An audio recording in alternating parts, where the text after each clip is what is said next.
नमस्कार, बहुत स्वागत है आपका प्रतिशोध में। और हम लगातार आपको ये कह रहे हैं कि भारत का प्रतिशोध अभी पूरा नहीं हुआ है। ये इंसानियत के दुश्मनों के साथ चलने वाला प्रतिशोध लगातार जारी है। और इसकी बानगी तो तब एक बार फिर से दिखी जब सेना ने एक बार फिर इंडिकेट कर दिया कि हमको युद्ध की स्थिति के लिए तैयार रहना चाहिए। और उधर से आने वाले बयान एक बार फिर जुगलर वेन जो वो कहते हैं कश्मीर को, वो वाला जिक्र फिर से मुनीर क्यों छिड़ रहा है। एक बार फिर से आपको यह दिखाई दे रहा है कि आसिम मुनीर युद्ध वाली बातें कर रहा है, बजरी का ट्रक और मर्सिडीज वाले कंपैरिजन कर रहा है। क्या एक बार फिर बहुत जल्द हम देख रहे हैं सिंदूर का जो पॉज बटन था उससे उंगली हटने वाली है। आइए खबर देखिए, उसके बाद अपने एक्सपर्ट्स के पास आपको ले चलता हूं। पाकिस्तान को लेकर आर्मी चीफ का बड़ा बयान, पाकिस्तान से जल्द ही दोबारा युद्ध संभव। आर्मी चीफ ने कहा युद्ध के मुताबिक तैयारी करनी होगी। जनरल उपेंद्र द्विवेदी ने कहा ऑपरेशन सिंदूर में सरकार ने सेना को फ्री हैंड दिया था, सरकार की तरफ से सेना को फ्री हैंड दिया गया था। जनरल उपेंद्र द्विवेदी ने कहा कि हमको युद्ध के मुताबिक तैयारी करनी होगी और दोबारा जल्द ही पाकिस्तान के साथ युद्ध संभव। एयर मार्शल पीके श्रीवास्तव, जनरल सिन्हा दोनों मेरे साथ यहाँ स्टूडियो में मौजूद हैं। ये जब कहा जाता है यूं ही नहीं कहा जाता, ये हमेशा सेना को तो मालूम है कि उसको हमेशा अपने आप को तैयार रखना है। लेकिन जब ये संदेश आकर दिया जाए, जब ये मालूम हो कि ये संदेश सिविलियंस तक भी पहुंचेगा और अक्रॉस द बॉर्डर भी पहुंचेगा, पूरी दुनिया तक पहुंचेगा, तो उसके मायने होते हैं। इस समय ये बात क्यों कही गई है सर? बिल्कुल सही दिन एक आपने पकड़ा, बिल्कुल सही बात पकड़ी है।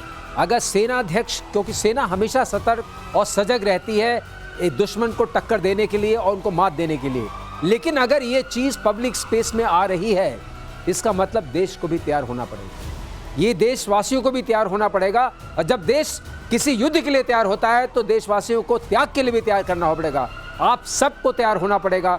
ये चेतावनी आज प्रतिशोध की तरफ से जा रही है कि देखिए जिस तरह के खतरे मंडरा रहे हैं, जिस तरह मुनीर के जगह जगह जाने के चर्चे हो रहे हैं, जो बाद में हम लोग बताएंगे, लेकिन अभी देश को सतर्क रहना पड़ेगा। ये चेतावनी आ गई है सेना अध्यक्ष की तरफ से और ये बहुत बड़ी बात है। केवल सेनाएं युद्ध नहीं लड़ती, पूरा देश युद्ध लड़ता है। हर एक नागरिक अपनी अपनी भूमिका निभाता है अपनी जगह पर रहते हुए, और इसीलिए ये बात महत्वपूर्ण है। सर, कुछ इम्पेंडिंग दिखाई दे रहा है क्या आपको? देखिए, ये तो सबको पता है कि ऑपरेशन सिंदूर थमा है, रुका नहीं है, ये जारी है, केवल फॉर टाइम बीइंग पॉज्ड। उसका मेन कारण ये है कि जो हम देखते हैं जिस तरह से, और वो जो चीजें आप देख रहे हैं कि इसमें कोई आग में घी भी डाल रहा है, कोई पीछे खड़ा भी है। धीरे धीरे आप चीज शायद बताएंगे, आज बहुत सारी चीजें आई हैं जो कि एक बाहर का बहुत बड़ा ताकत इसके पीछे खड़ा हुआ दिखाई देता है और उसकी क्या परिस्थितियां। इसलिए ये कहा जा रहा है कि ये रुका है, थमा है, रुका नहीं है।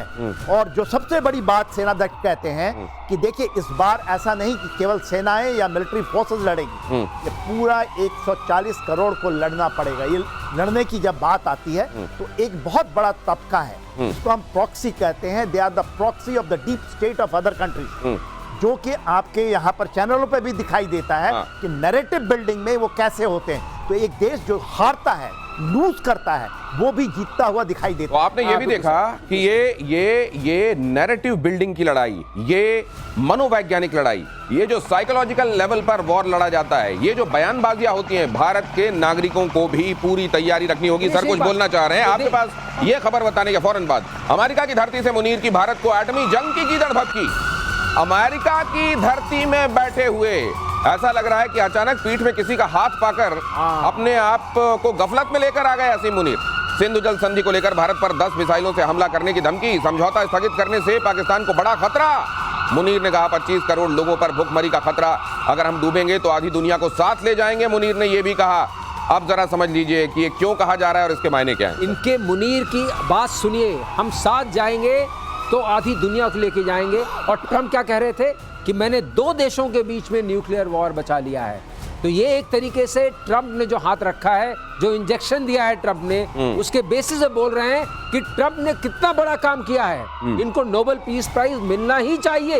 ये भी एक तरीका है नोबेल पीस प्राइज को दिलाने का और कहने का। कि मैं तो तैयार था, चाहे कोई तैयारी नहीं हो। लेकिन एक बात और बताते हैं जो होता है, हमारे सेनाध्यक्ष क्यों बोल रहे हैं, वो इसलिए बोल रहे हैं, उन्होंने एक बात और बोली थी कि इस बार जो लड़ाई होगी उसमें इंफॉर्मेशन वॉरियर्स की भी जरूरत पड़ेगी, जो नैरेटिव बिल्डअप की बात हुई थी, उसमें स्कॉलर वॉरियर्स की भी जरूरत पड़ेगी, जो बात हुई थी टेक्नोलॉजी की, और उसमें जरूरत पड़ेगी हमारे साइंटिस्ट वॉरियर्स की भी। ये सारे के सारे जो है सबको जुटना पड़ेगा। और देखो कि खतरा अगर ये पीछे से वो हाथ पड़ रहा है तो आपको उस खतरे के लिए भी तैयार रहना पड़ेगा। तो मुझे ये लग रहा है कि अचानक हाथ लगा और अचानक एक पपेट की तरह वो शुरू हो गए, या कहीं ऐसा तो नहीं है जनरल सिन्हा, मेरा एप्रीहेंशन तो दूसरा है कि लाइनें लिखकर तो नहीं दी गई या ये जाओ और बोल दो।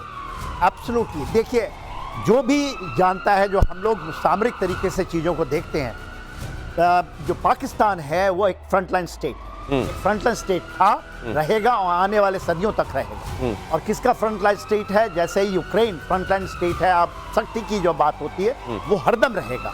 देखिए, चीजें जो हुई है, हमने इसको ये समझ लिया कि शायद पाकिस्तान समझ जाए, कभी भी समझ जाए, मगर वो समझने वाला नहीं। पाकिस्तान समझने वाला नहीं। सबसे बड़ी जो चीज मैं बताना चाहता हूँ वो सेंटकॉम, ये आपको पता है, जो जनरल कोलेरा है, वो जो अभी जिनकी रिटायरमेंट हुई है, उन्होंने कहा था कि is unprecedented, he is our partner. ये उन्होंने ये बात कही थी, ये बात, और ये बात ये कही गई क्योंकि आउट ऑफ नाटो यदि कोई सबसे बड़ा है पूरे विश्व में तो वो अमेरिका का पार्टनर पाकिस्तान है। और इस पाकिस्तान को आप भूलिए नहीं। जब हम वहां से अफगानिस्तान से निकले तो बहुत सारे एसेट पाकिस्तान में आए हैं जो कि अमेरिकन ट्रुप्स उसको देख रहे हैं। ये बड़ी बात, दुनिया को पता नहीं है। ये बड़ी बात है। नेटो के बाहर अपने सबसे बड़े पार्टनर के तौर पर पाकिस्तान का तस्वुर, वो पाकिस्तान जो चाइना के साथ भी है। क्या आप इस तरीके के ये भरोसा आपको भी मालूम है कि आप जिस पर भरोसा कर रहे हैं वो भरोसा का भा भी उसको छू कर नहीं गया है, और बहुत जल्दी ये भा का भ्रम भी आपका टूटेगा। और मुनीर की एटमी धमकी पर भारत का पलटवार देखिए, एटमी हथियार लहराना पाकिस्तान की पुरानी आदत। मिनिस्ट्री ऑफ एक्सटर्नल अफेयर्स ने कहा न्यूक्लियर ब्लैकमेल के आगे झुकेगा नहीं भारत, हमें अपनी सुरक्षा करना आता है। किसी मित्र देश की धरती से की गई टिप्पणी खेदजनक है। मिनिस्ट्री ऑफ एक्सटर्नल अफेयर्स ने यह भी बहुत स्पष्ट तरीके से बता दिया कि मित्र देश की धरती पर खड़े होकर ये बयान हमें कष्ट पहुंचा रहा है। और हम ये देखकर हैरान हैं कि वो अमेरिका जो 9/11 के बाद पूरे तरीके से ये लग रहा था कि अब सच्चाई को समझ चुका है, क्या एक बार फिर से गफलत की दुनिया में आ गया है, और क्या फिर से उसको एक तगड़ी चोट के बगैर उसकी आंखें खुलेंगी नहीं? सर, बिल्कुल आपने ठीक कहा। ये कौन सा अमेरिका है जिसको हम देख रहे हैं, और ये पिछले 6-8 महीनों में ट्रंप के एडमिनिस्ट्रेशन में ही हुआ है, जो अपने आप में सबको अचंभित कर रहा है। ना चाहे वो एलाइज हो, चाहे यूरोपियन कंट्रीज हो, जापानीज हो, साउथ कोरियंस हो, सब अचंभित हैं। ये किस तरह का अमेरिका, और इस तरह का बयान मित्र देश से आना वाकई बहुत दुख की, और जैसे कहते हैं ना, आपको बहुत कष्ट पहुंचाता है। लेकिन भारत को ये समझ के चलना पड़ेगा, जो भारत ने समझा कि आप अपनी सोवरेनिटी की रक्षा करने के लिए अकेले हैं, इस युद्ध को आपको अकेले लड़ना पड़ेगा। और इसीलिए सारे देशवासियों को सजग किया जा रहा है कि देखिए, ये युद्ध आपका है, ये सोवरेनिटी आपकी है, इसके लिए आपको ही लड़ना पड़ेगा और आपको लड़ने के लिए तैयार रहना चाहिए। लेकिन एक चीज़ और है, इसी में इन्होंने कहा था कि हम जो हैं वो वहाँ जाके जो ये खाने खाई, मैं नहीं सोचता हूँ ये इनका वक्तव्य है दिनेश। पहली बात तो मैं आपकी बता दूं, ये लिखी हुई कहानी है, लिखी हुई कहानी है, ये स्क्रिप्टेड है। ये ऐसा लग रहा है चाबी भर के गुड्डे को छोड़ दिया गया है, और ये जो गुड्डा है ये वो भाषा बोल रहा है जो ट्रंप शायद मैनिपुलेट करना चाहते हैं, मनूवर करना चाहते हैं। इस तरीके से भारत के ऊपर टैरिफ लगाया, भारत ने कहा हम नहीं झुकेंगे। भारत के साथ आर्म ट्विस्टिंग के साथ डील करनी चाहिए, भारत ने कहा हम नहीं करेंगे। भारत अमेरिका के सामने किसी भी चीज में झुक नहीं रहा है। वो सिंधु जल संधि जो भारत ने केवल इसलिए रोकी है क्योंकि उधर से लगातार एक्ट ऑफ टेरर चल रहे हैं, और वो सिंधु जल संधि जो एक खास समय की गई थी और उसको एनीवेज रिव्यू किया जाना था, उसको लेकर अगर ये कहा जा रहा है और ये धमकी दी जा रही है तो निश्चित रूप से ये असल में इंटिमिडेट किया जा रहा है अमेरिका के जरिए, एक बार फिर इनडायरेक्टली। अगली खबर देखिए, अमेरिका में पाकिस्तान आर्मी चीफ मुनीर का कश्मीर वाला राग भी एक बार फिर कश्मीर को पाकिस्तान के गले की नस बताया। भारत का आंतरिक मसला नहीं है कश्मीर, मुनीर ने कहा, संयुक्त राष्ट्र में कश्मीर मसला है। मुनीर ने कहा, पहलगाम अटैक से पहले भी मुनीर ने ऐसा ही बयान दिया था, जुगलर वेन वाली बात कही थी, और उसके बाद पहलगाम अटैक आपने देखा था। असीम मुनीर को जैसे ही थोड़ा सा पंप लेके कोई जैसे साइकिल में हवा भरता है, वैसे ही जैसे ट्रंप ने हवा भरी है, असीम मुनीर फिर से वो लाइनें बोलने लगे हैं जो उनसे बुलवाई जानी चाहते हैं। अब ये, लेकिन ये जाहिर है दुनिया समझ चुकी है कि अगर आग लगेगी तो केवल ये दुनिया, ये कनेक्टेड वर्ल्ड है, किसी एक जगह आग नहीं लगती है, वो आग धीरे धीरे सबको अपनी जद में लेती है। इस समय ये जो कर रहे हैं असीम मुनीर, क्या ये समझा जाए कि असीम मुनीर तो खैर उनको लेके कभी डाउट नहीं था, लेकिन तकलीफ इस बात की हो रही है कि उनको चाबी भरी जा रही है और उनके जरिए वो कराया जाए जो भारत की सॉवरेनिटी के खिलाफ है। क्या आप आने वाले दिनों में ये संबंध भारत अमेरिका के और तल्ख होते हुए देखते हैं? देखिए दिनेश, ये चीज को आप लेके चलिए कि ट्रंप पहले नहीं मानते, पहले टर्म में वो नहीं मानते थे कि पाकिस्तान वो स्टेट है जो हमारे बातों में चीजों करता है। देखिए, पाकिस्तान ही एक फ्रंटलाइन स्टेट है जो यूएसएसआर को तोड़ने में काम किया था, और अफगानिस्तान के उन्होंने एक ही जगह स्ट्रेटेजिक विक्ट्री की है जब यूएसएसआर को 1991 में तोड़ा था, 89 से लेकर 3 साल तक, और पाकिस्तान उसका मेन प्लेयर था। और उनको ये भरोसा हो रहा है कि चाइना को यदि तोड़ना है, भारत को तोड़ना है, क्योंकि भारत भी, आप ये ना समझिए कि भारत कोई बड़ा दोस्त बन गया है। ये 20 साल में कोई ऐसी दोस्ती नहीं है। स्ट्रैटेजिकली चाइना से ज़्यादा वो मानते हैं कि भारत उनके लिए सरदर्द बनेगा आज से 20 साल बाद। ये आप जाके पढ़िए, डॉक्ट्रिन पढ़िए, यदि वहाँ के उनके अमेरिका के डॉक्ट्रिन में क्लियरिटी है सेंटकॉम के अंदर। सेंटकॉम देखता है अफगानिस्तान, पाकिस्तान और वेस्ट एशिया को। जो उनका इंडो पैसिफिक कमांड है वो देखता है भारत को, नेपाल को, भूटान को, बांग्लादेश को। और वहाँ पर सेंट मार्टिन आइलैंड के ऊपर में आपने सुना होगा लड़ाई, क्योंकि वहाँ पर वो अपना बेस बनाना चाहते हैं। अभी वो बेस बनाना चाहते हैं पाकिस्तान के अंदर, कराची में। वो चाहते हैं कि वो बेस बने, मगर वो अपने एसेट को नहीं कहेंगे क्योंकि डिगोगासिया उनके पास में है। वो चाहते हैं कि इनकी नेवी और वो पूरा का पूरा लाल सागर और जो इंडियन ओशन रीजन है उसके अंदर वो कार्रवाई करे, जो कि चाइना के सर पे पीठ में बहुत बड़ा छुरा होगा। और देखिए, गोदार को यदि डिफीट करना है तो ये इनकी बड़ी गेम प्लान है, और ये गेम प्लान एब्सोल्युटली क्लियर है। और हमारे मिलिट्री सर्कल में ये एब्सोल्युटली क्लियर है कि यही चीज है। हम भले बोले ना, पर हमारी निगाहें पूरी, हम समझ रहे हैं ये स्ट्रैटेजी क्या है और किस तरीके से जैसे ही कोई थ्रेट, एक लंबी लकीर खींचो अपनी, हमने कब मना किया है? दूसरे की लकीर को मिटाकर अपनी लकीर लंबी करने की जो मानसिकता अमेरिका की रही है, यूएसएसआर को तोड़ने से लेकर, वहां भी मोहरा बना, पाकिस्तान किसी न किसी भूमिका में वहां रहा, यहां चाइना और खास तौर से हिंदुस्तान को तोड़ने के मिशन में ये ट्रंप के मोहरे बन रहे हैं। ये है पूरी कहानी जो जनरल सिन्हा आपको बताना चाह रहे हैं। अगली बात जो मार्शल श्रीवास्तव कह रहे हैं, उससे पहले ट्रंप के मिशन मुनीर को लेकर बड़ा खुलासा देख लीजिए। अरब सागर में पाकिस्तान नौसेना की तैनाती चाहते हैं ट्रंप। ईरान के करीबी इलाके में तैनाती, पाकिस्तान नौसेना की तैनाती, हूतियों के हमले से प्रभावित इलाके में रहे पाकिस्तान की सेना। अब ये किस तरीके का शक्ति संतुलन है, ये किस तरीके की ये इनकी स्ट्रैटेजी है? ट्रंप की जो स्ट्रैटेजी इस वक्त चल रही है दिनेश, वो ये है कि अपना कोई अमेरिकन कहीं भी उसको नुकसान न पहुंचे। तो ये जो अरेबियन सागर और जो रेड सी की हम बात कर रहे थे, वहां पर चाहते हैं कि पाकिस्तानी सेना जाए और वहाँ हूतीज वगैरह के खिलाफ जो है उसको संरक्षण देने के लिए वो काम आए। तो मतलब अब हम लोग जो पहले कहते थे प्रतिशोध में कि इसने जो लंच खिलाया है अब पूरा उसका बदला लेगा, तो मरे तो पाकिस्तानी मरे, अमेरिकन को कुछ नहीं होना चाहिए। और ये उनके सिपा सालार मतलब हूतियों के खिलाफ तैनाती है, ये तैनाती है, पाकिस्तानियों की तैनाती है, पाकिस्तानियों की तैनाती। वो हूती जो असल में प्रॉक्सी है, उम्मा की बात जो ब्रदरहुड की बात होती है, वो असल में यहाँ पर इनके कथित लोगों को आप आमने सामने कर रहा है। और बात है, आप टैरिफ से नहीं माने, आपने टैरिफ कहा कि आपने 50% लगाया, ठीक है, आप उसको लेके अभी एडजस्ट कर रहे हैं, बहुत सारी बातें हो रही हैं, इन्होंने थ्रेट दिया, टैरिफ प्लस थ्रेट, और अब 15 अगस्त को इनकी पुतिन के साथ मीटिंग हो रही है, इस बीच में आपके साथ भी मीटिंग का एक प्लान है उसके बाद। तो ये पूरा माहौल बन रहा है कि अंडर प्रेशर आप अपने एग्रीकल्चरल सेक्टर को और डेयरी सेक्टर को खोल दें, जो कि इनके भी जो थिंकर्स हैं वो इनको बता रहे हैं कि ये कोई भी डेमोक्रेटिक कंट्री नहीं कर सकता है। आप बुला सकते हैं, ट्रंप के सलाहकार भी कह रहे हैं कि ऐसा धंधा मत कीजिए, इतने बड़े धंधेबाज मत बनिए, कोई भी देश अपना नुकसान करने के साथ आपके साथ ये डील नहीं करेगा। भारत ने स्पष्ट कर दिया है, प्रधानमंत्री मोदी ने तो ये स्पष्ट कह दिया है कि हमारे किसानों का नुकसान किसी भी कीमत में हम होने नहीं देंगे। उन्होंने ये तक कहा कि अगर इसकी व्यक्तिगत कीमत मुझे चुकानी पड़ती है तो मैं इसके लिए तैयार हूं। तो अगर ये भारत के प्रधानमंत्री ने कह दिया है तो ये स्पष्ट हो जाना चाहिए कि ये अब टस से मस इस बयान से भारत नहीं होगा। ये बेशक टीटीटी ट्रंप टैरिफ और थ्रेट चल रहा है, लेकिन भारत के पास इसके भी तरीके हैं। अगली खबर देखिए, अरब सागर में भारतीय नौसेना का युद्धाभ्यास, भारत ने ड्रिल के लिए नो टाइम जारी किया।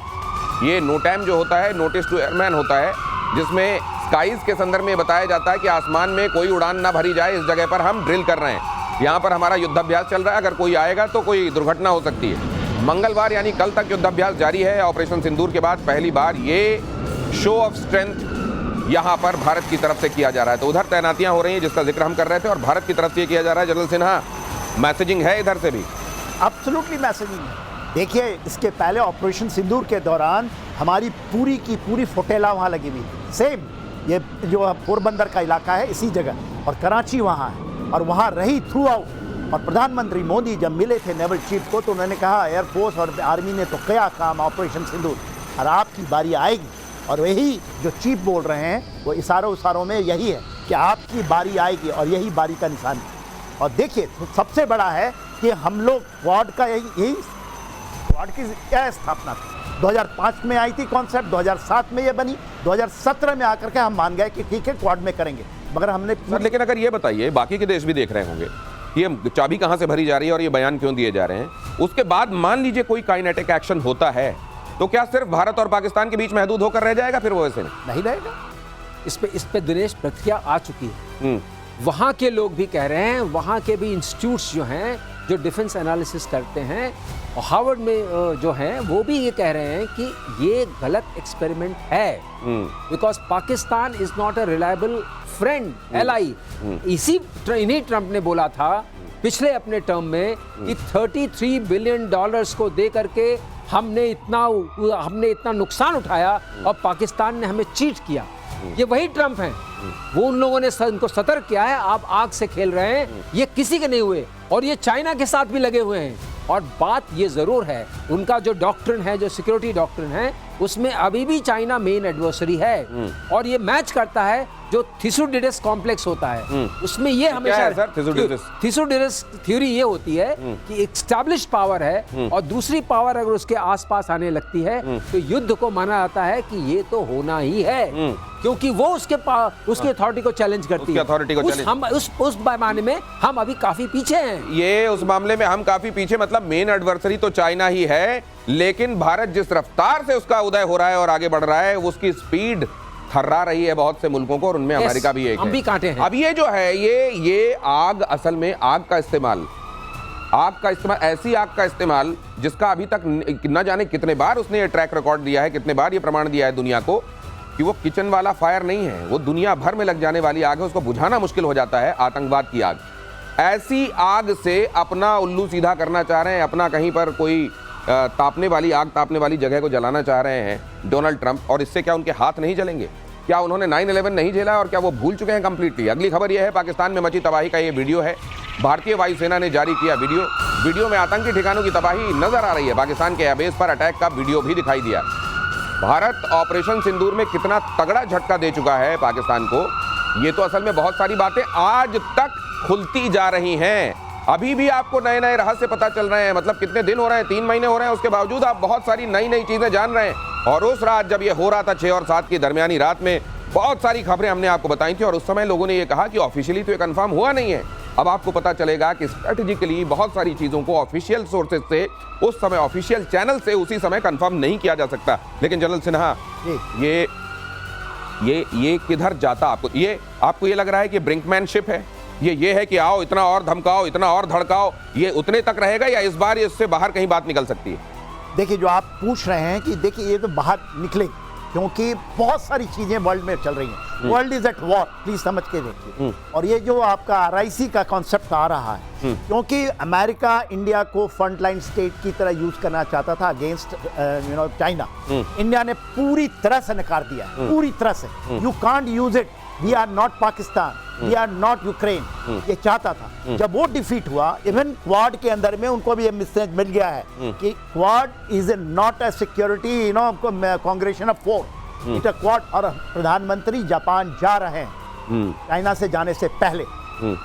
कुछ आपको मैं इशारा देता हूं, कुछ वहां भी हो रहा है, वो भी परेशान है, चाहे वो टैरिफ के अंदर में, चाहे में जो उनका एक कहते थे, जो कहा जाता था पैसिफिकेशन ऑफ जापान, वो भी छोड़ना चाहते हैं। तो देखिए, आज जमीन, आप बहुत बड़ी बात कह रहे हैं कि वैसे ही दुनिया कई जगहों पर सुलग रही है, और अगर इस तरह की स्थिति बन गई, अमेरिका ये जो कर रहा है अपना उल्लू सीधा करने के लिए, अगर उसने ये एडवेंचरिज्म किया तो ये फिर बहुत सारे देश इसकी जद में आ जाएंगे, और एक जगह पर सीमित ये नहीं रहेगा, फिर ये केवल इंडो पाकिस्तान नहीं होगा। क्या क्या सर अभी तक आर्मी और हमारे जो जिम्मेदार जगहों पर बैठे हुए लोग हैं वो ये तो नहीं कह रहे हैं, लेकिन क्या सर आपको भी अंदेशा है?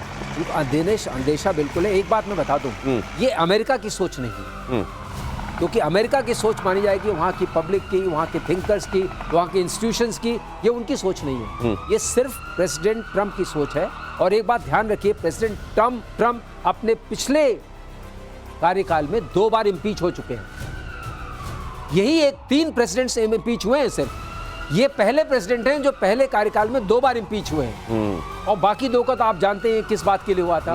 निक्सन गेट के लिए हुआ था, और अपने बिल क्लिंटन का तो उनका किस्सा मालूम है। यही एक ऐसे प्रेसिडेंट हैं जो 2 बार इम्पीच हुए। ये कहने का मतलब समझ लीजिए, ये नहीं है कि ये अमेरिका की सोच है। श्रीवास्तव सर जो बता रहे हैं वो ये बता रहे हैं कि अगर आपको अपने लोगों का भरोसा हासिल होता तो 2 बार आपके खिलाफ महाभियोग क्यों आता?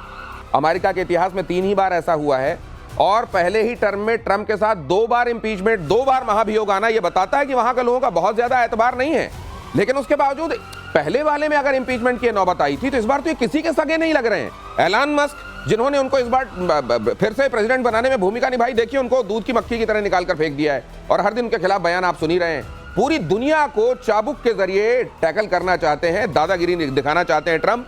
वो टर्म जिसमें लोगों को अपने लेगेसी की चिंता होती है कि अब मैं जाऊं तो लोग मुझे याद करें, क्योंकि ना तो उम्र के लिहाज से और ना पद के लिहाज से अब आगे बहुत ज्यादा कुछ दिखाई दे रहा है। ऐसे में लोग याद करें, लोगों को यह चिंता रहती है। मुझे लगता है ये भी यही करके जा रहे हैं कि लोग याद करेंगे कि एक ट्रंप थे।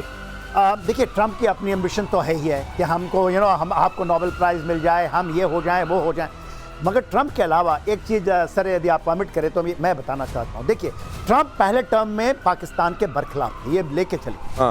ये पूरी की पूरी जो डीप स्टेट अमेरिका की है, जिसमें पेंटागन शामिल भी है, CIA शामिल है, वो चाहता था कि पाकिस्तान और बांग्लादेश के थ्रू, चाइना के थ्रू आए और पूरे साउथ एशिया को डिस्टर्ब करें। ये करते रहे, वो फेल हो गया। सेंट मार्टिन आइलैंड का नाम हर एक नाम रखिए, क्योंकि सिर्फ में हमने ले लिया है और हमें नहीं होने दे रहे हैं। जो कॉरिडोर वो बनाना चाहते थे म्यांमार से लेके बांग्लादेश को, वो बनने नहीं हम दे रहे हैं। पूरे नॉर्थ, आप ये कह रहे हैं सर डीप स्टेट के हाथों की कठपुतली बन गए ट्रंप? बन गए, ये अमेरिकन डीप स्टेट के हाथों की कठपुतली बन गए हैं। और वो आप फिर से सेंटकॉम के जो चीफ जो जा रहे हैं, जो मार्कल कोराला हैं जनरल, वो हैं मेन गेम खेलने वाले, और वो गेम खेल रहे हैं हमास के साथ, हूती के साथ, जो जितने भी आप वो गेम खेलने वाले। सर अगली खबर इसी नोट पे आपके पास आ रहा हूं sir. On a serious note I am coming back to you sir. अपने ही बयानों से फंसा बड़बोला मुनीर, देखिए पाकिस्तान में मुनीर की किरकिरी। फ्लोरिडा के कार्यक्रम में हाँकने चला था भारत हाईवे पर आती हुई मर्सिडीज की तरह,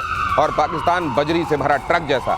भारी भरकम दिखाने के चक्कर में अपने मुंह से अपने आप को बजरी वाला ट्रक और अपनी हैसियत दिखा दी है। ये माना है कि भारत मर्सिडीज जैसा है, और ये भी माना है कि हम बजरी से भरे हुए ट्रक हैं। किस तरह का कंपैरिजन?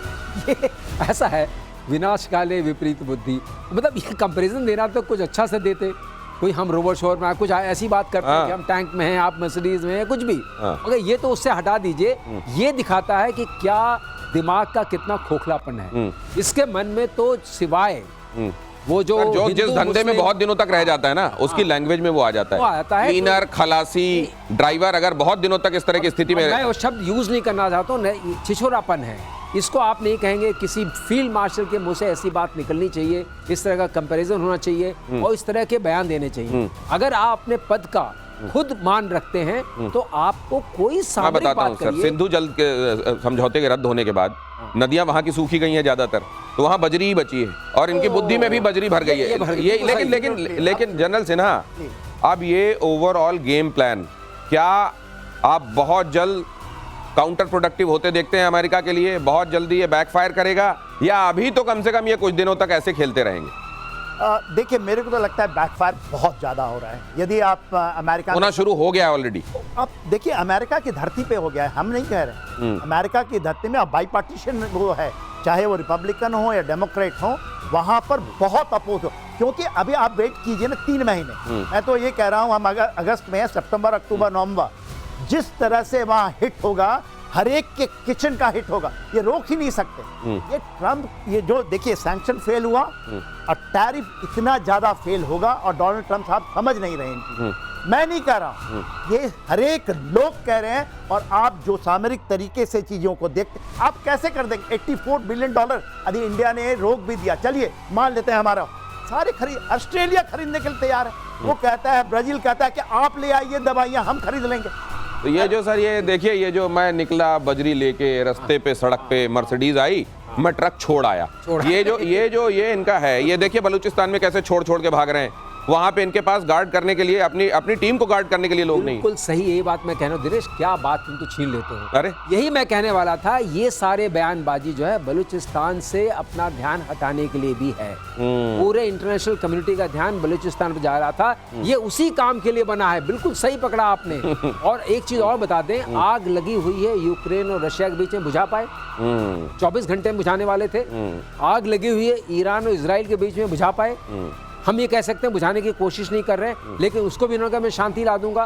दो ऐसे लोग जो लड़ नहीं रहे थे, आर्मीनिया और अजरबैजान, उनको मिला के दोस्ती करा दी। ये कौन सा नोबेल पीस प्राइज है? नहीं, वो ये कह रहे हैं बाद में लड़ाई कराऊंगा, बाद में कराएं। आप देखिए ब्रिक्स को इन्होंने एक्टिवेट कर दिया। वहां के थिंकर्स ये कह रहे हैं कि एक बार सस्पिशन, कंट्री बिकम सस्पिशियस, उसको वापस दोबारा आने में बहुत टाइम लगता है। इसका मतलब क्या हुआ? इसका मतलब ये हुआ कि जो जितने भी देशों को इन्होंने अभी सताया है अपने इस बाण से, वो सारे के सारे इसको याद रखें। अब ये समझ लीजिए, ये कहते हैं ना, ये कहते हैं रायता फैला देना। ये ट्रंप ने रायता फैला दिया है।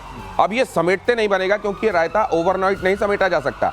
ट्रस्ट कोई स्विच नहीं है कि ऑन ऑफ कर देंगे। जिन देशों का भरोसा आपने तोड़ा, जैसे भारत ने कहा कि एक मित्र देश की धरती पर खड़े होकर असीम मुनीर ये कह रहे हैं, आज भी भारत मित्रता पर भरोसा करता है, मित्र कंसीडर करता है, लेकिन कम से कम मित्र वाली गैरत तो होनी चाहिए आप में। और पाकिस्तान के खैबर पख्तूनवा में टीटीपी पाकिस्तान सेना में मुठभेड़ हुई।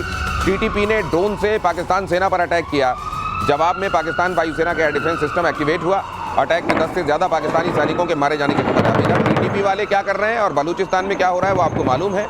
घर में आग इतनी लगी हुई है, वो बुझाए नहीं बन रही है। तो घर के लोगों का ध्यान डाइवर्ट करने के लिए दुनिया भर की बातें, जिसमें कश्मीर, जुगलर वेन, सिंधु जल नदी समझौता, चांद, सितारे, मंगल ग्रह, प्लूटो, नेपच्यून, सब की बातें हो रही हैं। ये बलूचिस्तान की और टीटीपी की बातें, क्योंकि कर नहीं पा रहे हैं, उसका कोई सॉल्यूशन नहीं है इनके पास। लेकिन सर, अब ये चाबी नेक्स्ट फेज में क्या? यहाँ तक तो हमने देख लिया मुनीर का खिलौना कहाँ तक बोला, अब अगली चाबी क्या भरेंगे ट्रंप? देखिए, ट्रंप को क्या चाहिए? ट्रंप को ये चाहिए कि आज के दिन में यदि झुक जाए तो झुक जाए, भारत झुक जाए, चाइना झुक जाए। वो उसको, भारत झुक जाए, चाइना झुक जाए, रशिया झुक जाए, उनका काम बन गया। अदरवाइज उन्होंने तो मोरलेस कर लिया है ना, पूरा यूरोप को अपने बस में किया। मगर ये क्या हुआ जो अभी इन्होंने 25+25 किया? देखिए, स्पेन ने कह दिया कि हम रद्द करते हैं आपके 35 को, स्विट्जरलैंड ने कर दिया। अब आप बताइए, इतने $1 बिलियन, अब वो खड़े हो रहे हैं। ये जा रहे हैं, आपको पता ही है, अलास्का जा रहे हैं। अब भाई पूरा का पूरा यूरोप जो नाटो है, देखिएगा इसका भी विभाजन होगा। पूरा यूरोप कह रहा है कि हमारे बिना जाए हुए कि आप क्या करने जा रहे हैं और आप क्या बातें करें। तो इनका तो हो चुका है सर ये। लेकिन ये जो हम कह रहे थे, ये जो उनकी जुबान एक बार फिर से निकली है सर, मार्शल सर एक बात समझाइए। हमको लग रहा था सद्बुद्धि आई है, शायद न्यूक्लियर ब्लफ इनका निकल गया है। ये फिर से पूछ टेढ़ी होने लगी है, क्या होने लगी है जो फिर से बोला गया है? मैंने, अब मुझे कहना पड़ेगा शायद, कई बार कहा है कि न्यूक्लियर का बटन इनके पास है ही नहीं है। एक बार मैं पहले भी कह चुका हूं, न्यूक्लियर को इनको ऑपरेट करने के लिए अमेरिका की मदद चाहिए। तो जब उस धरती पर खड़े हुए तो थोड़ी सी शक्ति का संचार हुआ, इन्होंने बोला। लेकिन ये शक्ति का संचार जो हुआ वो इस काम के लिए हुआ कि वहां पर लोग मर रहे हैं, खैबर पख्तूनख्वा में PLA में चल रहा है, वहां से आप ध्यान कैसे हटाएं। तो हमें हिंदुस्तान की बात शुरू कर दें। और जहां तक बात है, आप देखिए जो पूरी जो अभी चर्चा चल रही है, ट्रम्प जाएंगे, अलास्का में मिलेंगे पुतिन से, यूरोप में ड्यू दिस थिंग, जो अभी उर्सुला जी ने जो इनके साथ संधि की है, वो फ्रेमवर्क बनाया है। यूरोपियन पार्लियामेंट वो गिनाने के लिए हुआ है, वो सिर्फ दिखाने के लिए है। तो अभी बहुत सारी चीजें ऐसी हैं जो ट्रंप को एहतराम के तौर पर कि अच्छा दिल रख लेते हैं। अच्छा, आप ऐसा चाह रहे हैं, एक जिद्दी बच्चा जैसे, अच्छा ठीक है चलो ऐसा कर देते हैं, वाला हुआ है। कई चीजें ये एग्जीक्यूट नहीं हुई हैं, इस बात की तरफ इशारा किया जा रहा है। तो बहुत सारा ऐसा कुछ, इतना सारा करने के बाद अगर कुछ अकम्प्लिश ही कर लेते अपने लिए तो चलो फिर भी राहत होती। इतना खेल भी बिगाड़ दिया, संबंध भी बिगाड़ लिया, रायता फैला दिया और हासिल भी देख लो जरा क्या है। तुर्की ने दुनिया का पहला सी स्किमिंग ड्रोन बनाया। ड्रोन को टैले नाम दिया गया है। ये ठीक प्रोनाउंसिएशन सर? टलय। टलय, अच्छा टलय है ये। टलय ड्रोन समुद्र की सतह से मात्र 30 सेंटीमीटर ऊपर उड़ान भरता है और समुद्री हमले के लिए टोही मिशन के लिए खास तौर पर डिजाइन किया गया है। टर्की ने बनाया है। अब हमारा तो प्रलय हमने अगर बनाया तो समझ में आता है, ये टलय क्या है सर? टलय ये है कि फ्रॉम द सरफेस ये 1 मीटर की ऊपर चल सकता है। अच्छा, मतलब काफी कभी करीब होवर कर सकते बिल्कुल हैं। करीब। हाँ। और ये क्या इसका खास मकसद ये होता है, जैसे कैप्सियन सी है या ब्लैक सी है, जहाँ बहुत सी स्टेट्स रफ नहीं होती, काम सी होता है, वहां पर ये बहुत आसान। ये तो एकदम ऐसा लग रहा है जैसे वो सर हम लोग वो पत्थर ऐसा लेके नहीं सतह पे मारा करते थे, सर्राटे से जाता था। तो ये जो है इसका 200 किलोमीटर मैक्सिमम रेंज हो सकती है। मैं इनको जरूर इस बात को कहूंगा ये अच्छा है, लेकिन ये नहीं है समझिए कि पहली बार कहीं बना है। ये तो सर लग रहा है पानी में ही चल रहा है। ये विग टेक्नोलॉजी इसको बोलते हैं। अच्छा, wing in ground, wing in ground, विग टेक्नोलॉजी, विग WIG। और ये क्या होता है, सतह से ये जो कंप्रेशन का एक कुशन बन जाता है। अच्छा। तो इसमें कम शक्ति में बिना ड्रैग के ये तेजी से आगे जा सकता है। लेकिन इसका पेलोड सिर्फ 30 kg है। मतलब ये पूरी अगर इसको देखा जाए और 200 किलोमीटर की रफ्तार जा सकता है। तो सर ये जो ये टर्की ये बना के पाकिस्तान को दिखा चुका होगा अभी तक? नहीं, अभी ये प्रोटोटाइप ही बना है। और आपको बता दें और दर्शकों को बता दें कि रशिया में टनों का बन चुका है ये। ओहो, टन्स का ऑलरेडी है। अच्छा, उसमें सेनाएं भी जाती हैं और 30 टन के आसपास का है। तो ये टेक्नोलॉजी पुरानी है, लेकिन इस तरीके से इसका इस्तेमाल करने में इनको आप थोड़ा बहुत मार्क्स दे सकते हैं। थोड़ा बहुत। अब ये भी समझ लीजिए कि इस टेक्नोलॉजी को हम नहीं बना सकते, लेकिन टर्बुलेंट सीज में इसका इस्तेमाल नहीं हो सकता है। ये क्वाइट सीज में, जहां समुद्र की सतह शांत होती है वहां इसका इस्तेमाल हो सकता है। जो बहुत ज्यादा लहरों वाला और अनइवन सरफेस वाला समुद्र होता है वहां इसका इस्तेमाल नहीं हो सकता। और नाम तो ये लग रहा है कि कोई समझ रहे थे कि नहीं, इनके ऊपर जो ये समझा जा रहा था कि भाई ये बनाया कि नहीं तुमने, तो फिलहाल वो बात टले, इसलिए इन्होंने ये टले बना दिया है। गाजा पर इजरायली अटैक में 5 पत्रकारों की मौत हो गई। सभी पत्रकार अल शिफा हॉस्पिटल के बाहर एक प्रेस के टेंट में रह रहे थे। वहां प्रेस का एक टेंट लगा हुआ था और वहां पर ये हुआ है। रिपोर्टर अनस अल शरीफ कहा जा रहा है कि इसमें मौत हो गई है। 2018 में अनस को एक अवार्ड भी मिला था। इजरायली सेना के मुताबिक अनस आतंकी था और हमास के आतंकी सेल के चीफ के तौर पर काम कर रहा था। तो सर ये मतलब ये केवल ऐसा नहीं है कि ये बस्तियों का इस्तेमाल मोर्टार फायर करने के लिए करते हैं। इन्होंने डिस्गाइज में पत्रकार भी छोड़ रखे हैं जो इनके लिए, वो हमेशा से ऐसा रहा है। कोई पत्रकार है, कोई डॉक्टर है, कोई बढ़ाई है, कोई कुछ है, वो आपको देखने में कुछ और लगेगा और असल में कुछ और होगा। असल में कुछ होगा। तो ये वही चीज है और हमास का यही, इसीलिए तो नेटवर्क टूट नहीं पा रहा है, क्योंकि हर वो आदमी जो आप बताइए, आपने एक बार सवाल हम लोगों ने उठाया था, अगर सैकड़ों मील की उस छोटे से उसमें टनल बन गई है तो किसने बनाया होगा? किसने बनाया? ये लोगों ने बनाया होगा। राइट। तो इसका मतलब ये सारा का सारा वहां का किया धरा है। और जो नेतन्याहू की आप कब कमर कस देखते हैं ना कि हम तो हटा के ही मानेंगे। और ये इसीलिए अगर मोसाद आपको पाताल से खोद कर निकाल सकता है तो आप आइडेंटिटी अगर डिस्गाइज की रखेंगे, आप बने रहेंगे जर्नलिस्ट और करेंगे कुछ और, तो फिर जाहिर है मैं आपके पास आ रहा हूं सर। खबर ख्याल आया होगा आपके, ये देख क्यों रहे हैं, ट्रम्प क्यों नहीं बीच में बोल रहे हैं, क्योंकि ये गिफ्ट में मिलेगा उनको। अच्छा, ये गिफ्ट में मिलेगा। और ब्रिटिश F-35B स्टेल्थ फाइटर की इमरजेंसी लैंडिंग हुई है। जापान के कागोशिमा एयरपोर्ट पर लैंडिंग हुई। British aircraft carrier strike group का हिस्सा है ये। 2 महीनों में ब्रिटिश F-35B की दूसरी इमरजेंसी लैंडिंग है। 14 जून को केरल में इमरजेंसी लैंडिंग हुई थी। मरम्मत में 38 दिन का वक्त लगा था, फिर भरी थी उड़ान। ये अमेरिका इसलिए भी बौखलाया हुआ है कि उसके तथाकथित ये जो बड़े बड़े हथियार थे, ये देख लीजिए उनको कैसे फुस पटाखे कई जगह पर साबित हो रहे हैं। सर ये जो F-35 हम बार बार कहते हैं कि मुहूर्त भारत से पूछ लिया होता, हम बता देते, थोड़ा पूजा करा देते हम, तो शायद ये वाली स्थिति। मैं बैकग्राउंड की बात बताता हूँ, ये मुझे हंसी क्यों आ रही है। इसके इस R&D में कितना पैसा लगा है आप सोचते होंगे, मैं आपको एक फिगर देता हूँ, आप नहीं बता पाएंगे। इसमें $900 बिलियन के आसपास लगा है। ये तो जीरो गिनते गिनते रात बीत जाएगी। उसके बाद आप 110 मिलियन डॉलर लेके खरीदे, हमें कह रहे थे खरीद लीजिए। और 2 जगह आपने इसका जो नुमाइश किया है, हमारे अपने यहाँ और जापान में भी। अब बताइए, अब ये कहते होंगे F-35 को देख के यार मजाक में बहुत खर्चा हो गया। और यूक्रेन के राष्ट्रपति ने पीएम मोदी को फोन किया, द्विपक्षीय सहयोग समेत कई मुद्दों पर बातचीत की, यूक्रेन के समर्थन के लिए आभार जताया, रूसी हमलों की जानकारी दी। ये बहुत इंपॉर्टेंट खबर है, लेकिन अब वक्त इजाजत नहीं दे रहा है। यूक्रेन के राष्ट्रपति ने पीएम मोदी को फोन किया, द्विपक्षीय सहयोग समेत कई मुद्दों पर बातचीत की, यूक्रेन के समर्थन के लिए आभार जताया, रूसी हमलों की जानकारी दी। लेकिन अब और ज्यादा चर्चा नहीं हो सकती। सर बहुत धन्यवाद जुड़ने के लिए और अपना कीमती वक्त देने के लिए। आप सभी दर्शकों का भी बहुत बहुत आभार, धन्यवाद। आज आपने बड़ी मेहनत की, थैंक यू सो मच।